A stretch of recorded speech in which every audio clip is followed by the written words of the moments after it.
Hello, it's yesterday's Airlines here once again to look at some of the latest release announcements, and this time around it is Phoenix models. These releases were announced roughly around May 22nd, so even though it is now June, this is not a really late video, I promise. It is difficult to get these release review videos done straight after the announcements because so many brands release at the same time. But the fact that I haven't done the Phoenix video yet does not say anything about the quality of the releases. They are pretty good. And in fact, Phoenix has really had this rebirth over the last year and a half or so, and it's been driven by a whole change in direction at the company, which is fabulous to see. And as I've said before, by them working more closely with a specific collector friend of mine who is giving them some really great ideas, but also pointing them in the direction when they need to modify some of their molds. So, for example, I know that they have made modifications to molds like the 737 MAX 8, and they've made modifications to their A330-200, which we'll talk about in this video as well, and they've made modifications to the MD-11, and they really needed to actually talk about these mods more because they do improve the quality of those molds. And I also know that they are working on modifying their 787. They've already modified it, but they are modifying it further. So it's good to see that Phoenix are really trying to set themselves apart from the rest of the scale. And they're doing quite a good job on that because of these excellent selections of unusual and interesting models that haven't been well made. You know, it often feels like these 400 scale brands, they just don't look at what's been made before. And they don't have a clue. They're just not putting the effort in. But my friend, he is putting the effort in. He's checking what has been made. He's seeing what hasn't been made well. And he's selecting off of that basis. So it's an interesting set this month. It's been an interesting set for Phoenix now for quite a few months. If you ignore 747s, the rest of it is really making me very interested in Phoenix's output. And I've been finding myself getting a lot more Phoenix models than I had. Last year, I'm up to 10 from 2023 now, which is probably about as many Phoenix models that I bought in the 5 years previous to that. So it's incredible, the change. The only minor down point is a lot of the molds aren't quite up to the standard you'd necessarily like. They're not NG level molds, but nonetheless, the choices are often better than what NG has been making recently. Okay, cool. Now we're going to get into checking out these 19 models. It's actually a big month, this May set. 19 models in a few seconds. But obviously, before we do that, you're going to chuck a like on the video and subscribe to the channel if you haven't already. Check me out at Airlines on Instagram and Facebook as always. And don't forget yesterdaysairlines.com, where I'm always beavering away, publishing new content, new model reviews, new mold reviews, new histories of 400 scale, news about new releases, aviation history, bits about my collection. You know, it's tons of content on there, and I hope that you guys enjoy that. But now, once you've done that subscription, let's get on and check out this May set from Phoenix.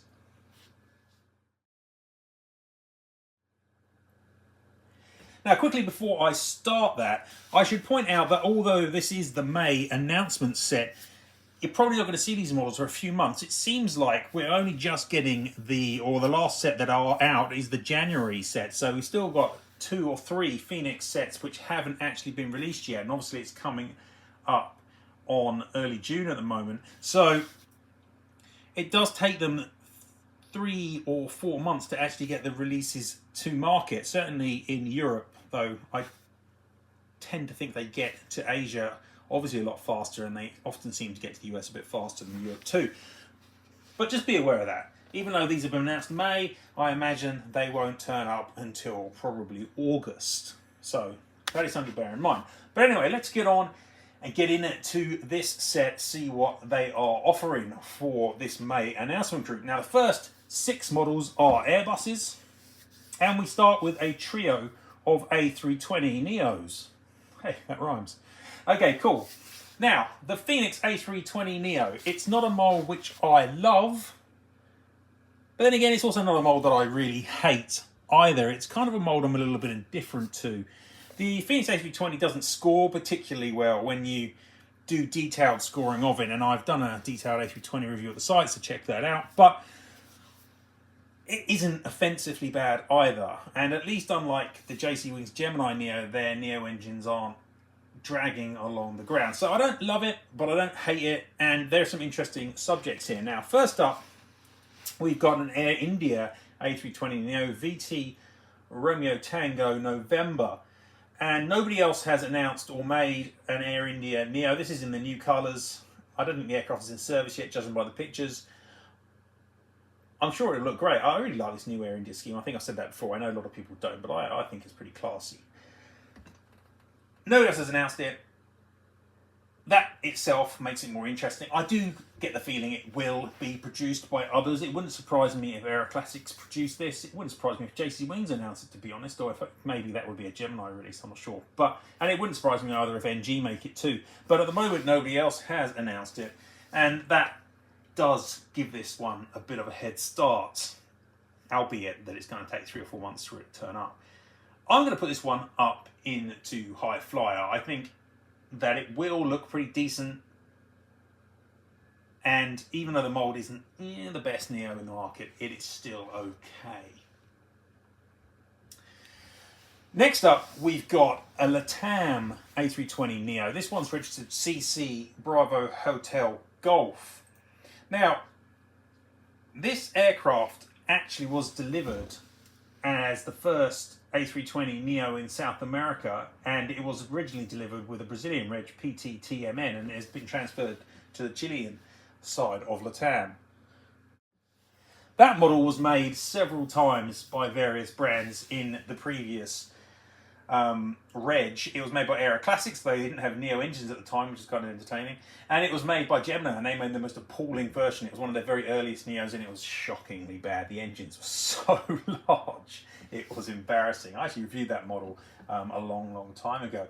But nobody has made one recently. Nobody has made an updated one that actually was a good Neo and looked passable. And this is going to at least look reasonably decent. Obviously, again, it would be knocked out of the park if Panda or NG made it, but it is pretty unique. And that's what I mean with these Phoenix releases. They are mining an interesting vein of models that haven't been made a lot or haven't been made well, and this is a great example of that. So I'm going to put this one into High Flyer as well. I know the mold isn't that great, but nobody else has made a LATAM Neo that actually looked at all decent. This one will be at least reasonably decent.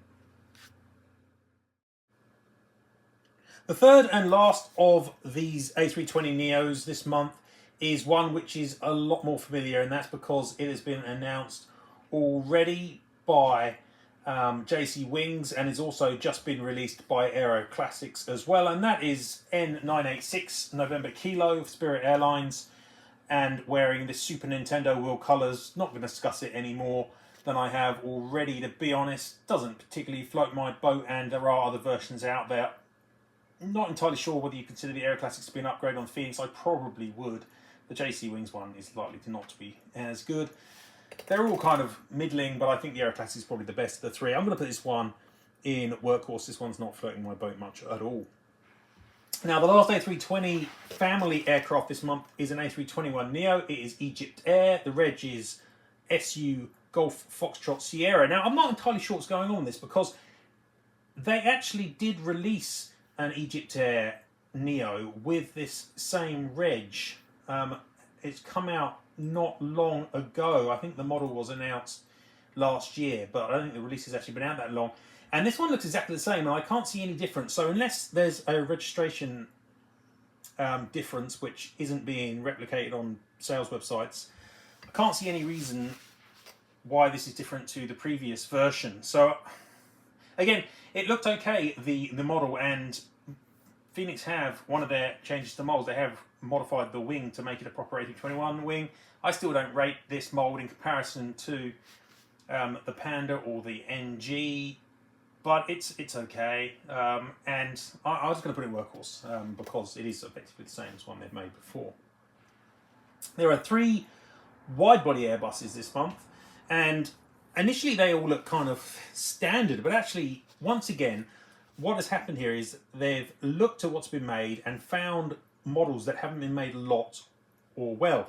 And so the first one up is a Lufthansa A330-200. Now, you might think there have been loads of these made, but actually Lufthansa never operated that many Series 200s, and all of the ones they did operate only lasted with them for 2 or 3 years before moving to partner airlines. So the only A330-200s that have been made in Lufthansa colours were a pair made by Aero Classics. Now, the Aero Classics A330 is actually a really good model, but these are quite old models, and nobody else has made an alternative. This one, DAI Mike Delta, uses the Phoenix A330-200 mold, which is renowned for having oversized horizontal stabilizers. However, as I mentioned at the start of the vid, this is one of the molds that Phoenix has updated and modified, and as I understand it, the horizontal stabilizers on the Phoenix A330-200 are now sensibly sized and not too big. The rest of the mold is already really good, so I don't see any reason why this won't be a really good release. It's certainly an excellent choice in terms of the fact that it has been made much before and it's hard to find. I've really been enjoying the Phoenix A330s and 340s that have been coming out, and this one I think has got supersonic potential, so I'm going to put it up in supersonic. The second one is another model you might think has been made a lot, and it kind of has and kind of hasn't. It's a Cathay Pacific A330-300, wearing the early scheme, the 90s scheme. Now, the reg is VRHLD, so that in itself is interesting because it's got the Hong Kong registration, not the Chinese registration. So that dates it to be an early Cathay A330 as well, before the handover to China. And when you look through, there have been a lot of Cathay A330s made, admittedly, but there are a lot of different schemes, and there haven't been many in recent times at all. The Panda made a few. There was one made by NG actually, which is 2019, so a long time ago, and that effectively matches this one, but that's pretty hard to find, and haven't really been much else. There are lots of Aero Classics in the past. There are some wearing the new scheme, including by Phoenix, but very little that's been made wearing the old scheme. They did make one wearing the old scheme back in 2013, and that one had the 1000th Airbus A330 logo on it as well. So it actually haven't been that many Cathay A330s wearing this scheme that have been made in the last 10 years period, but there has been very, very few that have been made that wear a VR registration. There have been a couple from Aero Classics, and that is it.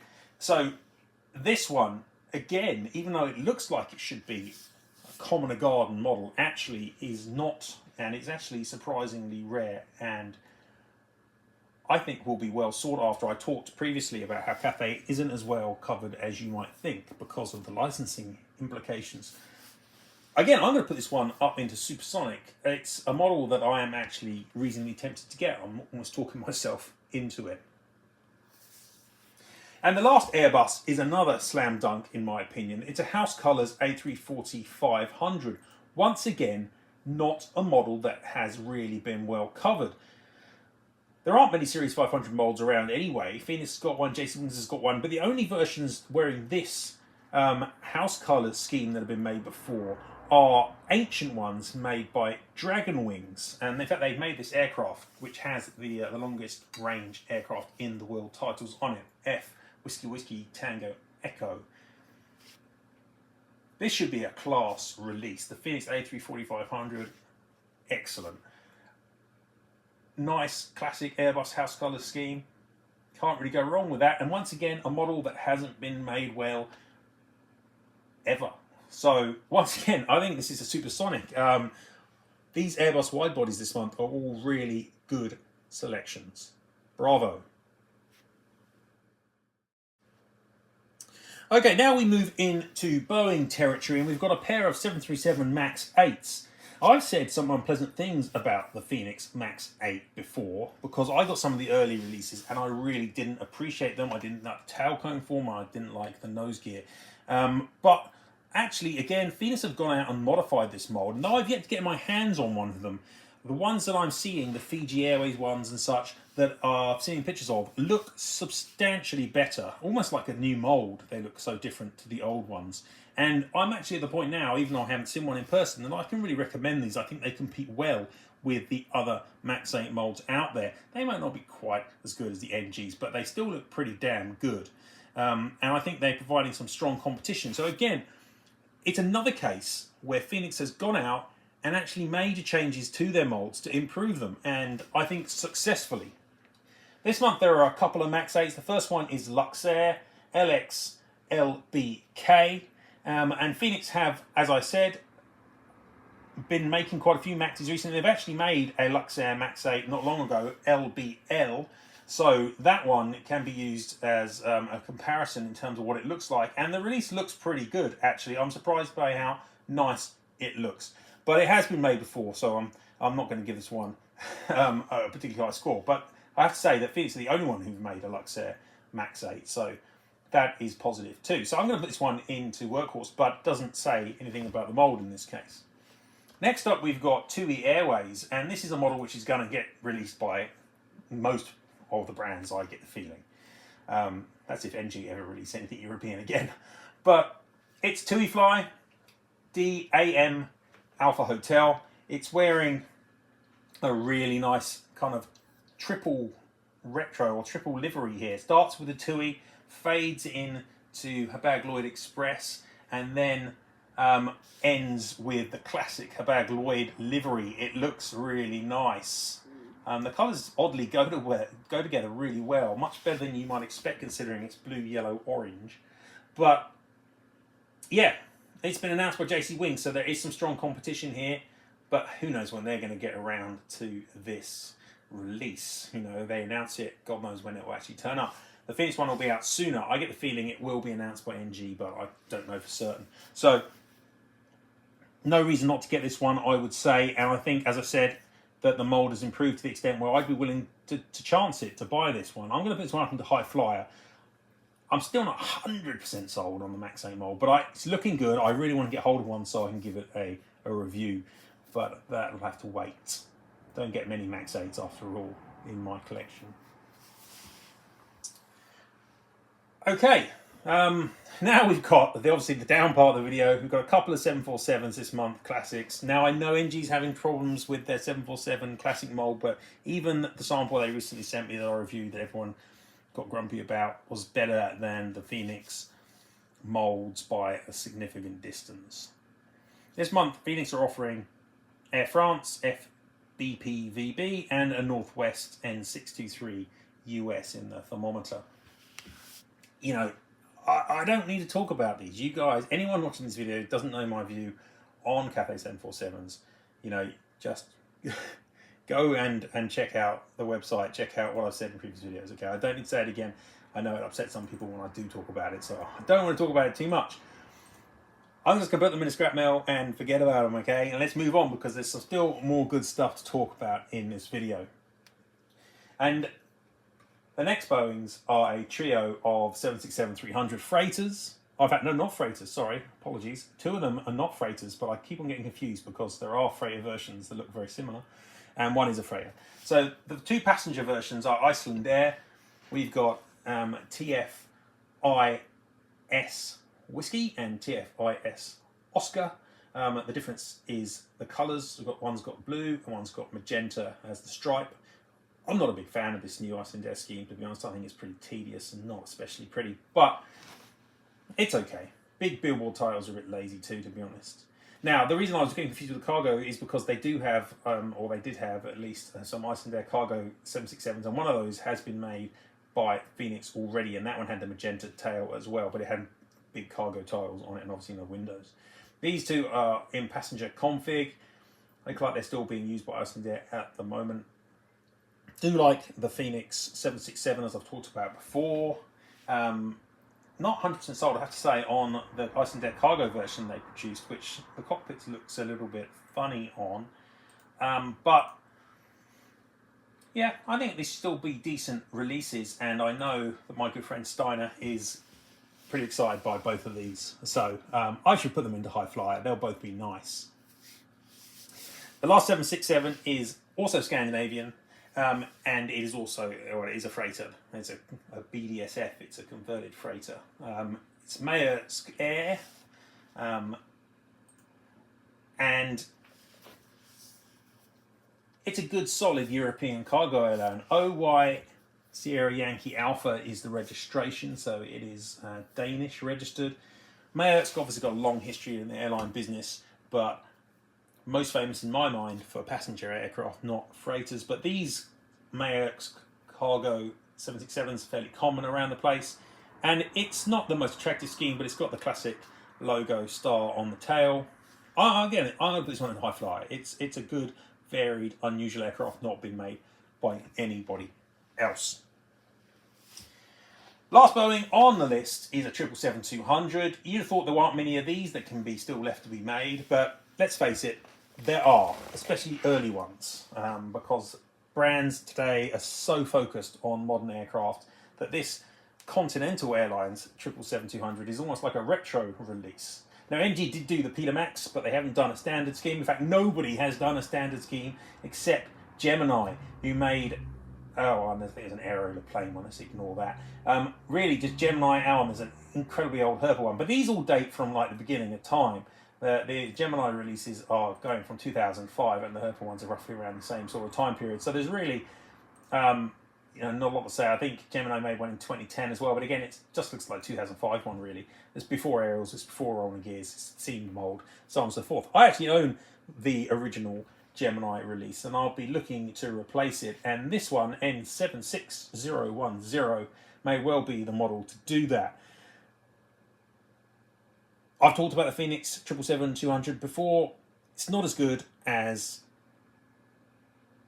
a lot, or well, the other 777s that are still on the market today. It's not as good as the JC Wings, it's not as good as the Aviation 400 if you're looking at 300, and it's not as good as the NG models, but at the same time, it isn't bad at all either. It's a good solid mould, and a nice updated Continental version could be really, really good. I'm going to put this one up into supersonic. It's a sort of model that I wish NG were making, but aren't, and so therefore I may well stretch to buy this one too. We'll see how we go.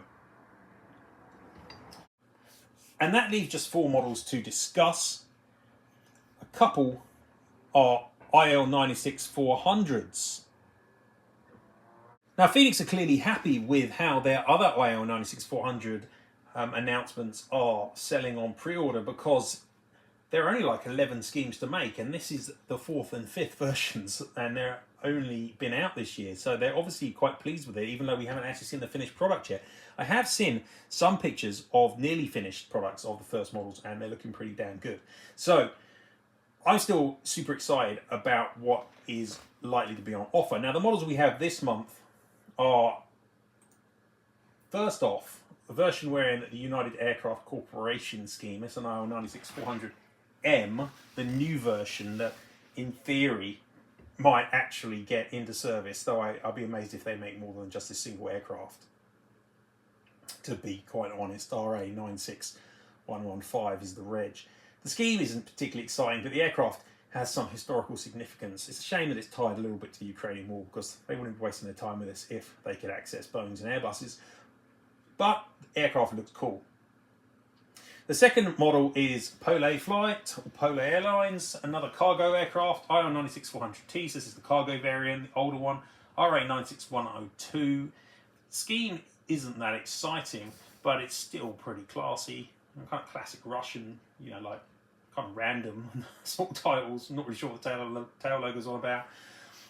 Still looks pretty interesting. And I have to say that of the IL-96s that they have announced, they all look like they're going to be good. I'm not sure if I'm going to get all of them, but I might do. And these two I'm going to put up into supersonic because, yeah, I mean, this is about as diverse as 400 scale could possibly get, and it is great to see this kind of thing getting made. So I'm really pleased to see these announced, and they should look pretty good.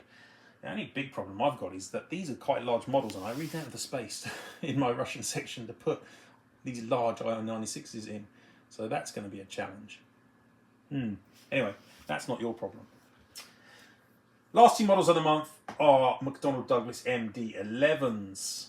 Now, actually, Pan did ask me, because they've just got this new MD-11 model, they did ask me what MD-11s I think should be made. Now, I did point out Korean Air as one which could and should be made, because the previous models are really old Gemini or Dragonwings versions from a long, long time ago. So it's interesting that Phoenix have decided this month to release a pair of Korean Air MD-11s as well. The first one is Hotel Lima 7373, that's we're in the standard scheme. And the second one is Hotel Lima 7375, and this one's got a World Cup 2022 sticker on it. I actually didn't realise they were still operating MD-11s in the late 2010s or early 2020s. Surprises me somewhat. But anyway, yeah. Phoenix have recently modified their MD-11 to have a shorter nose gear. So that is something that will improve the mould and stop it having that nose high attitude. The rest of the mould is still quite old-fashioned. I doubt it'll be competitive with the new Panda version, which I've yet to see in anything other than just the same pictures you've seen. So yeah, I'm not entirely certain about these or buying more MDs from Phoenix.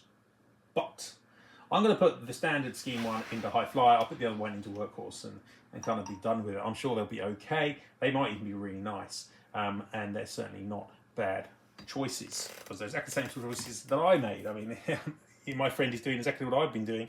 You look through, you see what's been made and go, oh yeah, that hasn't been made well or for a long time. Must be time for a re-release.